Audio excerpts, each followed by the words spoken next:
Well, hey everybody, it's Minnie Fox, and we're back. Well, let's talk about it with my very special guest, Mr. Joshua Coomer. Thank you for having me. I'm so excited that you're here today. Yes, I'm excited to be here. Yeah, we're gonna talk about sports, so we're not shaking hands. We high fiving. Yes, that's what I'm talking about. We high fiving. Oh, the other one is the knuckle bump. Yeah, okay. So first of all, you are an amazing community leader. Thank you. And in the industry in which you are, which is financial lending, helping people purchase their first homes, finding brokers and mortgage companies to help that financial side, community access lending. Yes. We are so excited to support everything that you're doing. But I just thought it would be so much fun to come and talk to all of our viewers out there about the sports side of this man, because you have so many accolades in the industries of basketball, football, baseball, soccer, bowling, all of it. As you can see behind us, some very wonderful moments of history that was captured in boxing with Muhammad Ali and Kobe Bryant for basketball, and just stories. The wall just tells the stories. So we're going to start with bowling first, because I have a really funny story about bowling, and I know you love bowling. I do. And when you bowl, how many strikes do you think you get in a night? In a night, in 3 games, 15 plus. Someone that was bragging. So I'm just going to make them laugh and get it over with. Okay, so you all know that I like to bowl. Uh-oh. I haven't been bowling in about 27 years. And here's why. Before my son was born, we went bowling. We're going to have some fun. Okay. So I'm all cute, right? And I took the ball and I tipped out there, right? Threw it. And the next thing I know, I'm going, because the ball took me with it. And I'm past the line of no return. And I'm now sliding on my behind down and the ball came off in the middle of the aisle, the lane, and it went on, but I was stuck in the middle. Oh, I'm not lying. I would pay to see that. Oh my God. So when the ball finished rolling, it knocked down all the pins. I had a strike. I'm sitting in the middle of the lane. I'm screaming. My then mate said, "Okay, I'm gonna come get you. Don't move. So they took shoes off, barefoot, tiptoe, got to me and said, "Don't move. Let me move you, because I'm not gonna fall." I'm like, okay. Put the arm under my arms, and I swear to you, drugged me little by little back the other way down the lane with the whole bowling alley people looking, and everybody's laughing and giggling. So that's my bowling story, and I have been bowling since, you guys. Just have it. That's a good one. We need to get you back out. We need to change this history. Yeah, change this history. So what is one of the most fun times you've had at a bowling alley? So bowling has a long history with me, but with a big gap, kind of like yourself. So as a child, at one point in my life, I was a troubled teen. I was getting in a lot of trouble. Hanging out with the wrong people, and so the only place my parents would let me go was the bowling alley at the corner of our house, right? So it was a block away. They knew where I was at. They knew the people that worked there, to keep an eye on me, make sure I was staying out of trouble. So in that journey of being able to go to the bowling alley, that's how I found my love for bowling. So again, and it went to helping people, right? When I go back to that, I couldn't afford, we were pretty poor growing up, and we really couldn't afford to bowl, right? So I would talk to them and figure out ways to work for bowling. Okay. And one of the ways was to coach the kids. So the little kids, I would coach the little kids in their bumper leagues and go and manage all that, and I would get free games. We'll see. So that's how my bowling career really started. So I was how old? 12, 13 years old, somewhere in that vicinity. He was already a negotiator back then, which is why this is so wonderful for you, because you had lessons learned then that you were just brought on Yeah. so you can negotiate and convince people that they need to do particular things Yeah. and earnestly have it from the heart. Yeah, but yeah, from 12 years on, I bowled for about 3 years or so out there as a junior bowler, before we actually moved to Las Vegas. This is all in Los Angeles. Okay. And right before we moved here, so I had just won, or actually took second place in the junior amateur tour, which was the best bowlers across the country. Mind you, I wasn't trying to be a competitive bowler. I was just having fun, right? Okay. So and that's how I found the love for it. It was fun to me. So if I won, I lost, it didn't really matter to me. I was just out there to have a good time. Right. And so I ended up winning second place of all the best junior bowlers across the country. So second place, 23 games straight is what I had to bowl in that competition. And so at that point, I was invited to bowl on Team USA for junior bowlers, so the Junior Olympics. And we moved to Las Vegas, and that kind of went away. That's where kind of things in my life got separated, and once we relocated down here, and I didn't bowl when I moved to Vegas up until about maybe a year and a half ago. I was going to say, when was the last time you went bowling? So I went 30 years, or probably about 28 years without bowling. Oh. Yeah, and so the last time was a year and a half ago. Yeah, I think I might have bowled like once or twice at like a Christmas party or something like that. But in that 27 years, maybe on one hand, how many times I bowled. So do you know that there's a huge bowling alley inside of the Orleans? Yes. I usually say New Orleans. I have to take that pause there and say Orleans because I always say New Orleans. You been to that one? I have. Okay. I have. And actually, I just bowled there a couple weeks ago. Oh, well. What about the one in a charity tournament? A charity tournament for what? So that one was to raise money. Which one was that for? I know our next county commissioner was one of the hosts, or running for county commissioner. Was there, and he was hosting it. I don't recall what it was for though. What the charity that was behind it. Okay, but I did make a good connection in the sports world, since we're talking about sports. Ooh. So at this bowling tournament, I was teamed up with CJ Watson, NBA basketball player for about 10 years. I believe he was with Golden State and a few other teams. And he just happened to be there. So actually, I got a fun story, if you don't mind. Yeah, let's tell the fun story. Look in there and tell the fun story. So I met CJ at this bowling tournament. It was probably about 3 weeks ago, right? And I connected with him after, reached out because he does a lot of work with the community as well do I, so I wanted to sit down and see what he does, we could talk about what I do and see what we could do together, right, just to add more benefit. And so we had a great lunch, sat down, talked about a few things. Well, the next day, it just so happened, one of the things that I had mentioned of one of the organizations I work with would help in a certain demographic of what he was looking for. A teacher reaches out to him for her students, and needing hygiene products, things like that, clothing, things along those lines. And he didn't really know where to reach. So he introduced me to that teacher. I was able to take that teacher, connect them with Project 150, which is typically, which I was told not to put this out there, but I'm putting it out there. It's typically for high schools, but this was an elementary school teacher, So I was told to keep it on a hush-hush, but they will take care of these children because they don't want to see any children go. But if it gets out there that they're working with younger children, then their phones won't blow up, which I get, right? Yes, they only have so much to give and so on. But I was able to connect with just going out to lunch and touching somebody with my connections, with a teacher that he had that connected him. And we were able to help a whole bunch of students get the hygiene products that they needed, the clothing that they needed to really move forward, especially in the summertime. Right. That's exciting. And it just worked. Everything just fell into place. I was like, wow, That's exciting. So yeah, it was pretty cool. Call that helping people to help themselves, which is my slogan, helping people to help themselves. You've heard me say it many, many, many times over the years. But one of the things outside of community outreach that we have in common is that our slogans are similar. Tell them yours. Yes. It's people helping people. Important. It's what makes this world go round. It doesn't matter whether his was first or mine was first. The point is that ours are second.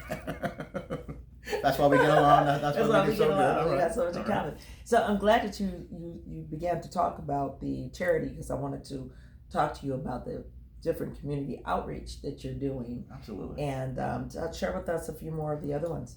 So the three organizations that I do work with is Project 150, which I just mentioned, NPHY is Nevada Partnership for Homeless Youth, Okay. and the Just One Project are the three main charities that I do work with out here in Las Vegas.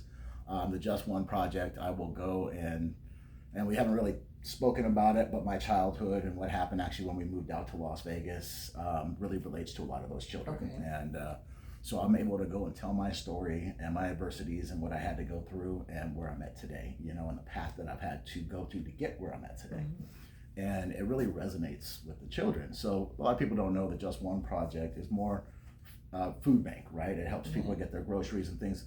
But on the side that they don't really talk about is they have aging children, aging out of the system children that they take and bring in to give them a foundation, to talk about financial literacy, to talk about different things.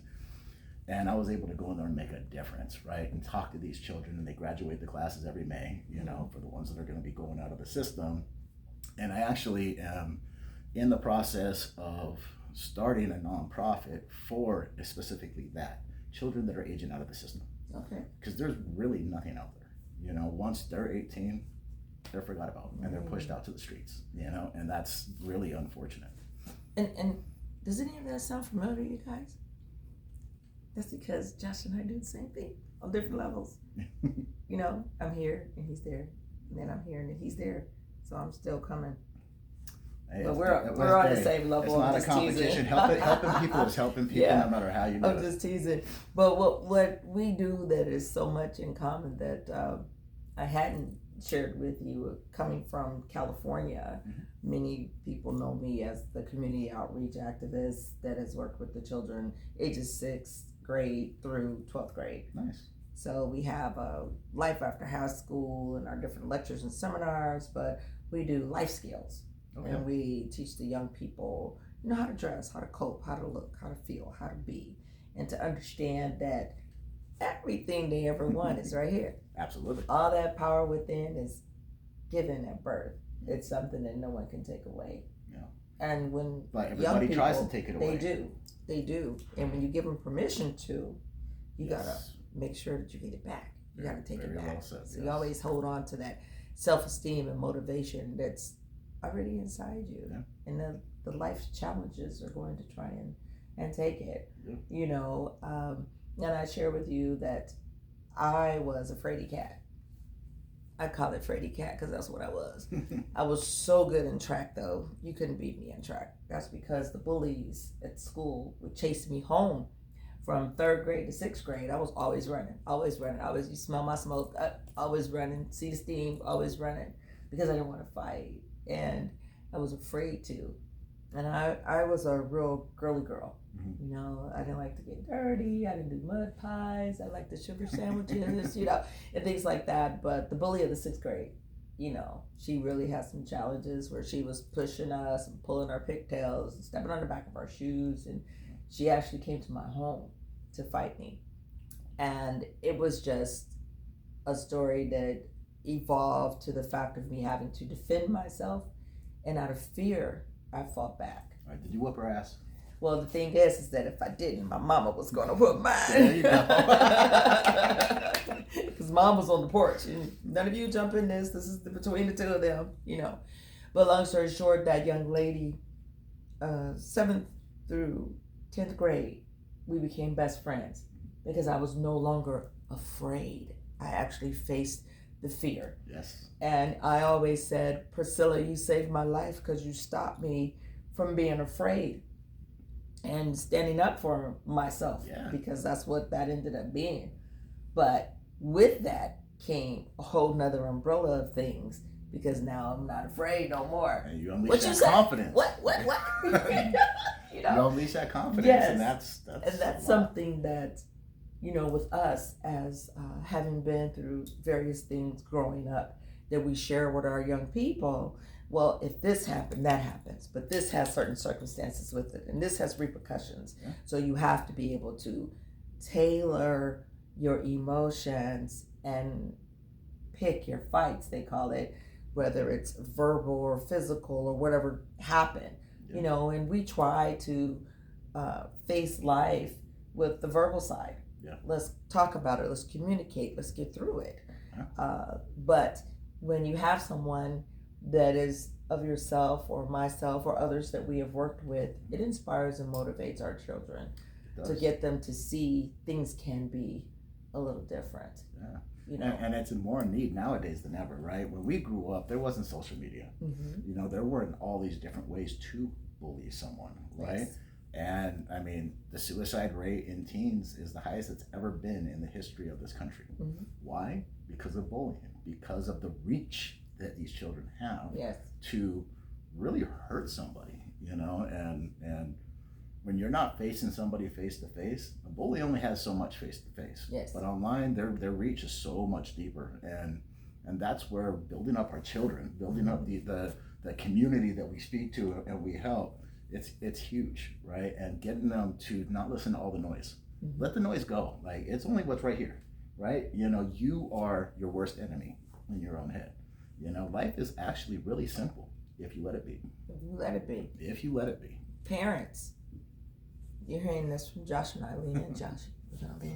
Parents, stop allowing your children to do things that hurt other young people, and you're the biggest cheerleader on that hurt. Yes. And I say that because right now in the news, there was a young lady attending, I believe they were in high school, and there were kids that were always teasing and poking fun at her. And this is in St. Louis recently. Look it up on YouTube. And this young lady had been intimidated by the girl, her boyfriend, and her friends. Straight A student, etc., etc. So they decided this would be a good day to take their bullying another level. So outside of the school grounds, a couple of blocks down, they attacked this girl.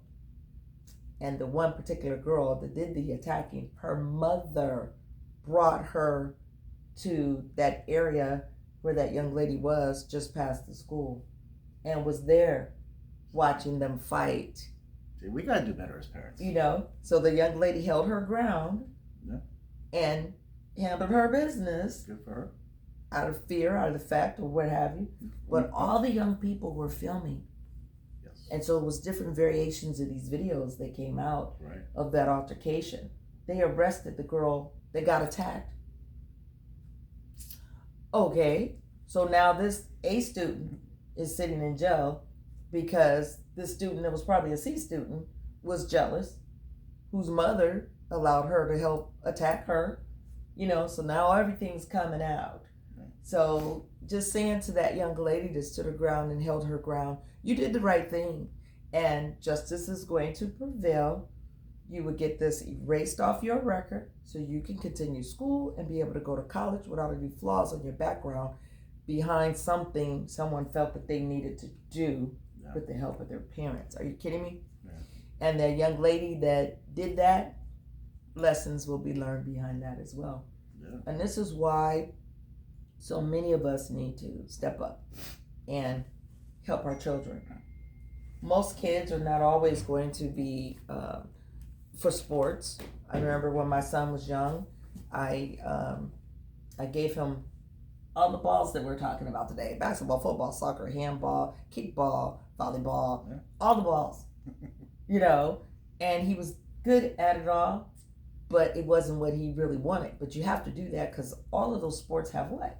Discipline. Right. They all have teamwork, and we want our kids to learn that. Yeah, you know, absolutely. So he ended up being in the arts, and that's great. But just having the opportunity to do that, I was a volleyball player. Yeah. You know, do you know how to play volleyball? Competitively, no. But if I know how to jump and hit a ball over it, I can get away with that. I was a secret server. All right. Sidearm. All right. Spikers couldn't return my ball. Yeah. Now we're going to have to go in the parking lot and race. And then we're going to have to go to the beach and play some volleyball. That's right.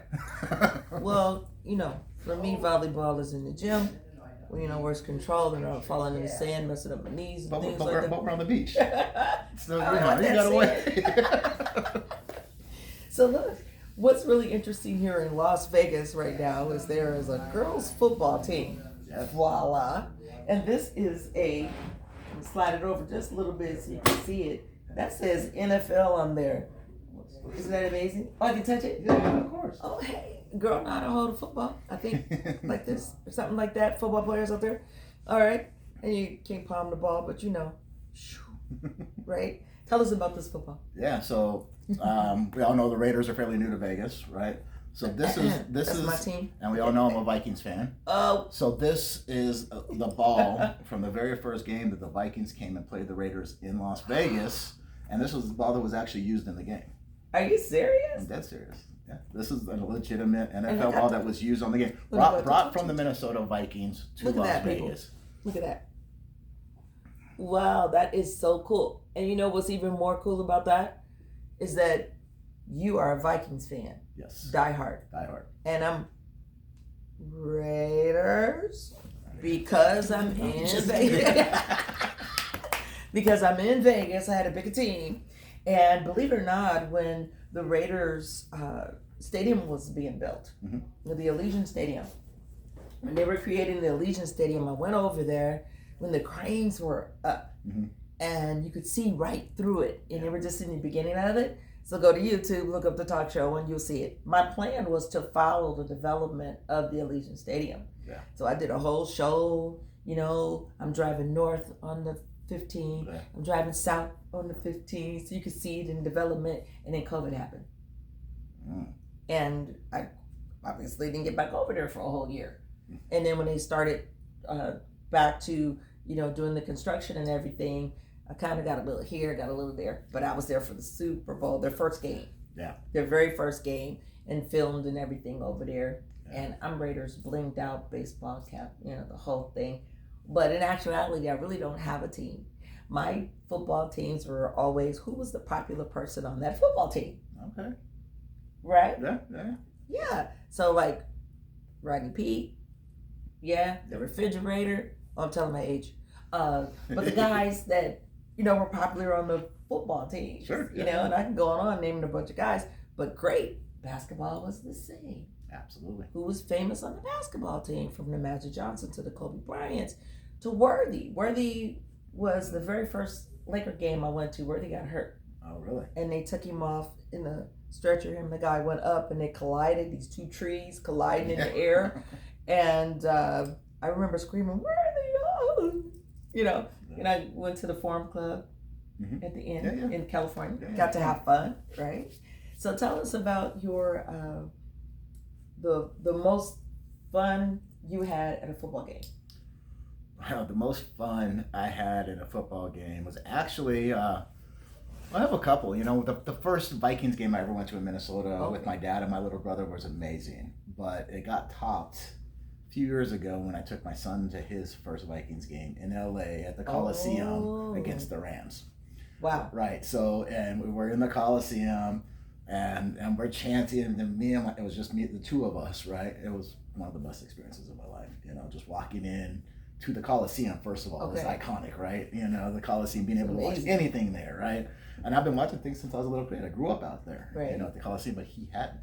And getting to see him, like, with his big eyes through everything, and seeing the torch lit, and just going through the whole process, it was that's the one that filled my heart the most. Just because I got to share it with my son and see that in his eyes, you know, that excitement, you know. So, excitement. That was the one that meant the most to me. That's mad crazy. So, you know, you'd have to wear all your Viking gear, and your son to wear his, and I'll put on my Raiders.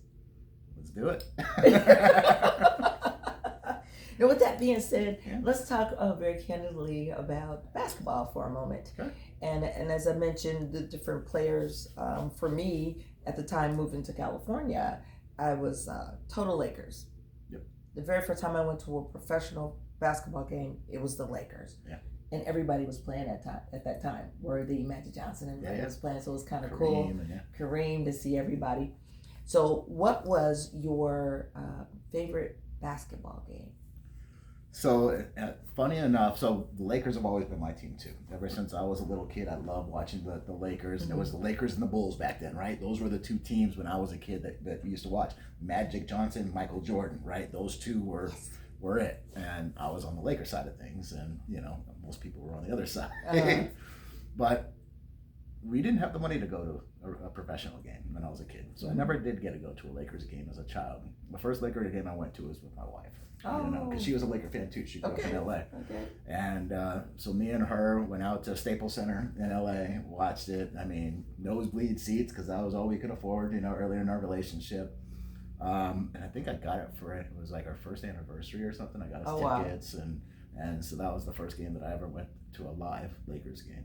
Well, speaking of the Lakers, we have this wonderful Sports Illustrated book with none other than the beloved Mr. Kobe Bryant. Yes. And as I mentioned to you, that Mr. Josh has all kinds of paraphernalia all over his wall, autographed pictures, autographed jerseys, so when you come over to Community Access Lending and you are doing business, you can go in his office and see it all. It's all framed all over the office. It's pretty cool. Yep. This is my favorite athlete of all time. Yes. Yes. What is one of the love stories you remember? Maybe even when you got the book, or maybe a game where he did a particular thing. Honestly, it was watching the guy get kicked down and getting back up every single time. Yes. The Mamba mentality, as they call it, right? Or that he called it, was real. It was real to him. He outworked everybody. He worked harder. He showed up earlier. He was the last one to leave. It's like owning a business, right? Yeah. You're the first one in, last one out, and the last one to get paid, right? But no, what he, not just to the game, but just as a human being and what he put into his life, while he was here on this planet, he worked harder than anybody. And that was his mentality, right? When he blew out his Achilles heel, they told him he'd never come back. What did that guy do? He came back and won a championship by himself and threw it on his shoulders. He didn't have Gasol at that time. He didn't have Shaq. He didn't have, did he have Gasol? No, I don't think he had Gasol on that last one. So that was the last one that he put it on his shoulders, and he did it, right? When everybody told him he couldn't. So, he was in there doing his rehab. They said to do it 3 hours, he was doing it 9 hours a day. That was just the way he is. And as I read his books and as I watched him, it really related to who I was. I didn't let things stand in my way. Like, if it was something that I wanted to do, I would do it. If there was obstacles, I would overcome those obstacles, but I would still reach my goal, right? And that always just came naturally to me. Like, as a kid, my dad would leave at 6 a.m., not get home till 7 p.m., every night. He was at work. He worked constantly. My grandfather, even after he retired in LA, he would go down to the furniture market. Like, that's where he worked. He was the president of the Furnitures Club in Los Angeles, so Sealy Furniture. And so even in his retirement age, he would go and take a bus to downtown LA just to be productive. And on the way, he would go feed a homeless guy at McDonald's every single morning, bring him in, eat breakfast with him while they're waiting for the bus, jump on the bus and go downtown. So these are the things that I got to watch as a kid, and I would just sit back, and I never really talked about it, but I absorbed it all. And I think that's a lot of where my work ethic comes from, my kind heart, if you will, right, of wanting to help people. It's so much rewarding. And this kind of goes back to the whole bullying thing, right? It feels so much better to lift somebody up than to beat somebody down. It does. And our young people need to refocus on some things. And that's not to say the masses of our young people are that, but those that are, have an opportunity. And it really boils down to many times what their circles are, or maybe not even how they were raised. And a lot of it starts at home, right? Home these are our children. They didn't ask to be here on this planet. We're the ones that brought them onto this planet, and we should be able to empower them and at least give them a foundation to succeed. Exactly. And show them the attentions that they need. These are children, right? They don't know anything different than what we teach them as parents, what the teachers teach them in school, what they learn on the streets, if that's where they end up, learning their stuff from. So if they don't have a foundation at home to go to tell them right from wrong, they're going to learn that from the streets. And that's where, and I did too, right? As a kid, and like I said, I got in a lot of trouble at a young age because I was on the streets and I was listening to the people on the streets. So, and I did a lot of messed up things. I mean, I'm not going to lie. I was not a good person there for a few years, but I had a lot of pain inside, and that pain came out in a very aggressive way, and that's not good. And that's what happens a lot in this bullying and stuff. And it's not that these kids want to go out and beat up people and just be bullies because that fills them. It's because they're trying to fill a gap. They're trying to fill a void in their heart. And the easiest way is to make fun of somebody, to beat up on somebody. and because they don't realize how it feels to lift somebody up. Lift somebody up. And that's what we're talking about today on Let's Talk About It. My very special guest, Mr. Joshua Kumar. I always say it's Kumar. Get it in there. Community access lending here in wonderful Viva Las Vegas. Yes. And your office is nestled at the foot of the Anthem Homes in Henderson. Yes. And you need to connect with Mr. Kumar and make sure that you are taking the time to look at what's important to you when it comes to being a homeowner, investments, getting that money, that mortgage side of the business.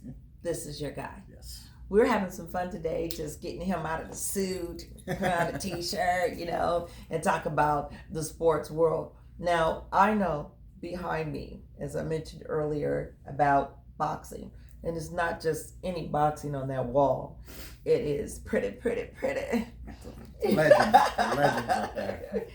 Mr. Muhammad Ali, the love and just the tenacity of standing for what you believe in. Yes. And creating a world around you that, from his stories, his inspiration, the motivation that he gave back to the world, and that knockout, that TKO, I know what that means, right? That TKO.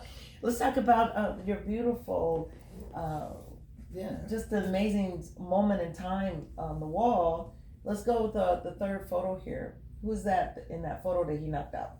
So that's George Foreman.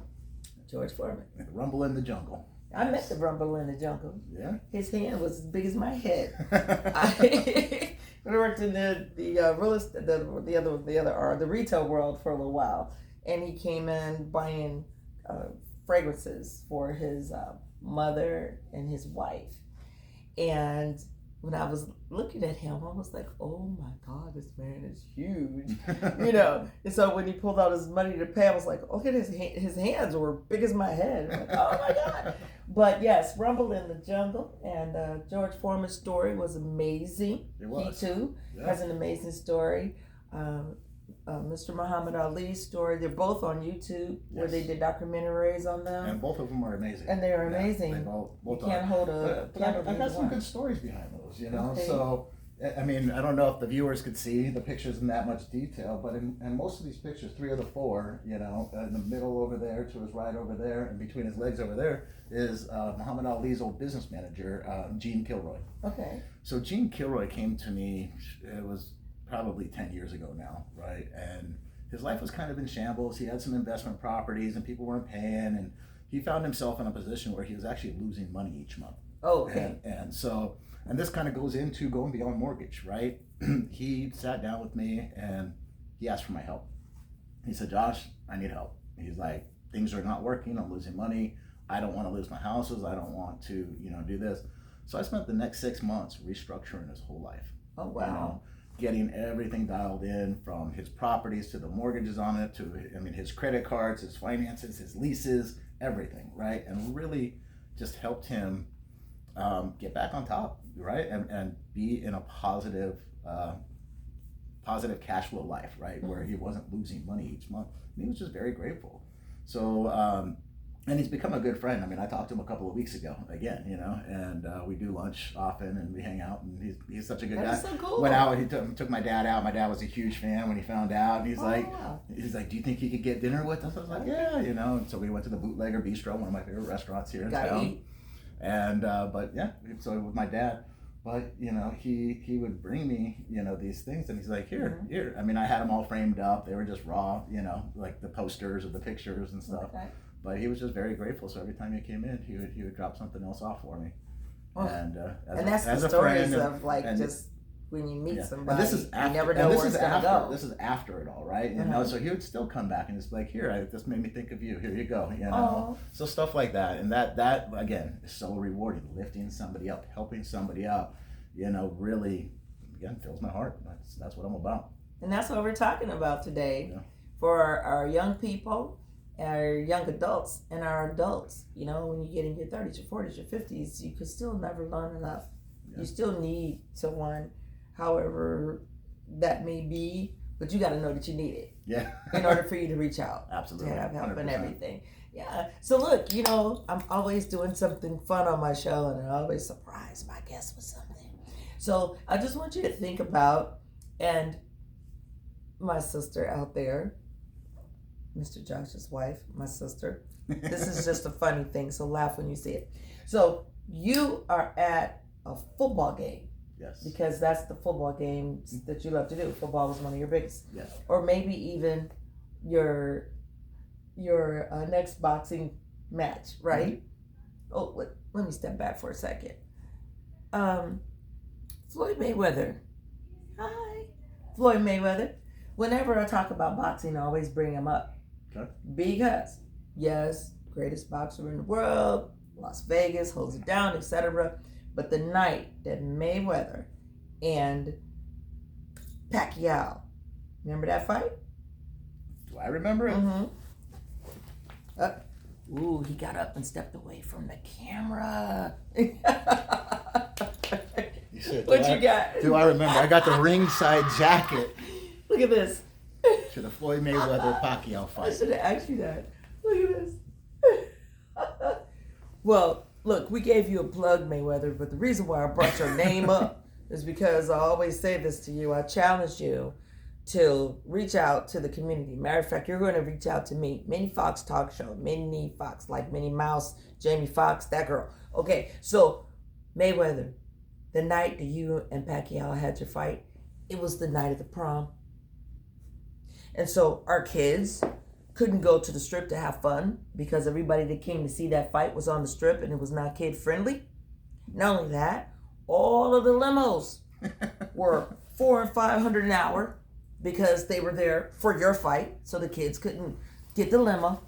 We couldn't have the after party anywhere because May 2nd, you guys 2020 were doing that. Yes, I remember it well because my son was one of those that was having the prom. And we were like, oh my goodness. So Floyd Mayweather and Pacquiao, you all owe the children from this fight. You owe these young people a party, and I do mean a party. And I say that anytime I talk about anything that has to do with boxing because of that. Okay? So you're at a boxing match. You know how the girls dress when they go to the boxing match, right? Yes. So let's just say Rebecca was there and she was dressed all kinds of beautiful and crazy and all the guys are looking at her and she tripped and fell, right? So everybody's trying to help her up. Can I have your hand? And I always have you to put your hand out and close your eyes, right? You guys know how I do this, right? Close your. So she tripped and she fell. But you were Prince Charming and you caught her stiletto. And he's going, Rebecca, here's your stiletto. No, just let you off the hook. See? What happens is I don't on the think this show, is gonna fit. we always give a stiletto to my guests. Whether you're a male or female, it's the joke because I wear stilettos. So it's like, here's what it's telling. So I picked this particular one for you because I have many. Okay. I picked that particular one for you because it's gold. And to me, the things that you have done in the community and the people that you have helped, your dreams, your aspirations, from your relationship to the children that you are working with, you are solid gold. Thank you. And this is if he wore stilettos, it would look like this. He can only wear gold because that's who you are. But of course, he doesn't wear stilettos though. No. But this is your stiletto award. Now, the thing about it is that you don't get to keep it. You just get to lean into the camera and hold it up, and we have a Kodak moment. Let that gold shine right there. All right, look at that. The Vanna White again. The Vanna White. Thank you so much. That means the world. There's so much work to still be done out there in our communities. Yes, it is. Get out there, help somebody, be there for somebody, support our community. That's right. And they need to earn their stiletto. And earn your golden stiletto. Your golden stiletto. No, but all jokes aside, what I really have for you is something that I own that was personal to me that I collected sometime over the years. And I wanted you to have it because I felt that inside you is that Muhammad Ali. You take one step at a time, and you make it into this beautiful blossom flower wherever you go. And people love you for that. Thank you. Your children are going to look back at all the things that dad did. Your wife, all the things that dad did. My husband is amazing. When a woman can say that, my husband is amazing because he leads with his heart. You know, so really close your eyes and let me give you what is really there you go. Now open up your eyes. Oh, wow. And there you go. Muhammad Ali. Ooh, it's even I had to autographed. autograph it. Okay, all right. Oh, this is amazing. Thank you so much. So it has some really great moments in here. I'm sure that your pictures that you have on the wall are probably in here because this book captures all the great moments of our beloved amazing. Muhammad Ali. I love it. Thank you so much. Wonderful. That's amazing. Yes. So you all out there that are watching, again, let's talk about it with Minnie Fox with my very special guest, Mr. Joshua Kumar. We are here in the Henderson at the Community Access Lending. Ooh, if you're buying a house, you're trying to invest, you're trying to get your life together, any of that finance, more money, trying to make it happen. This is your guy. Thank you so much for everything you do in the community. Thank you. Being a longtime friend. And my brother, my sister, and my little nieces and nephews out there, I love you. And when you have something special to share, you need to know or let someone know that you care. Reach out. Let us tell your stories. Look us up on YouTube. Awesome. Thank you for having me. You know, we got the Twitter, Instagram, LinkedIn, Facebook, and TikTok going on now, too. Go on and subscribe to the Minnie Fox Talk Show. Let's talk about it and continue to support our endeavors with amazing people like Mr. Joshua. Until next time.